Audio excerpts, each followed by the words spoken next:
আপনারা জামাতের কর্মীকে মারতেছেন, জামাতে ভোট দেওয়ার জন্য। তো জামাতের কর্মী তো জামাতের দাঁড়িপাল্লাই ভোট দিবে, এবং কি মহিলা কর্মীকে আপনারা ভোট কেন্দ্রের সামনে ফেলে মারতেছেন। আসলে ভাই, আমি কোনো রাজনীতি কোনো দল করি না, কোনো রাজনৈতিক দলের সাথে জড়িত নাই। আমি সাধারণ জনগণ হিসাবে আমার একটা অনুভূতি জানাচ্ছি।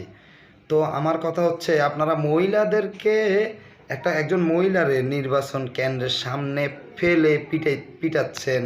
তো আপনারা মহিলাদেরকে সম্মান দিবেন? আপনারা মহিলাদের অধিকার আদায় করবেন, অধিকার দিবেন মহিলা এভাবে? তো আমার কথা হচ্ছে, আপনারা ভাই এভাবে পিটাচ্ছেন, আপনাদের এত সাহস, এত বীর ছাত্র দলের কর্মী আপনারা, বিএনপি।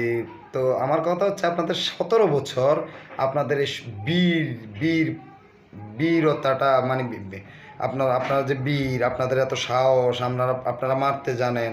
17 বছর কোথায় ছিল ভাই আপনাদের এত সাহস? কই এই 17 বছর তো দেখছি বিড়ালের মতন পিছন দিয়ে চলে গেছেন। হ্যাঁ, ভোট কেন্দ্রে ভোটের দিন তো ভোট কেন্দ্রে আপনাদের চেহারাও দেখা যাইতো না। আর এখন আপনারা বীর, আপনাদের অনেক সাহস, আপনারা ভোট কেন্দ্রে এসে দাঁড়িপাল্লায় ভোট দেওয়ার কারণে কাউরে মারধর করেন, কাউরে বাড়িতে থাকতে দিবেন না। এই হচ্ছে আপনাদের রাজনীতি। যাই হোক, ভিডিওটা ভালো লাগলে আমার চ্যানেলটা সাবস্ক্রাইব করে দিবেন। সবাই ভালো থাকবেন। আল্লাহ হাফেজ। বাংলাদেশ জিন্দাবাদ।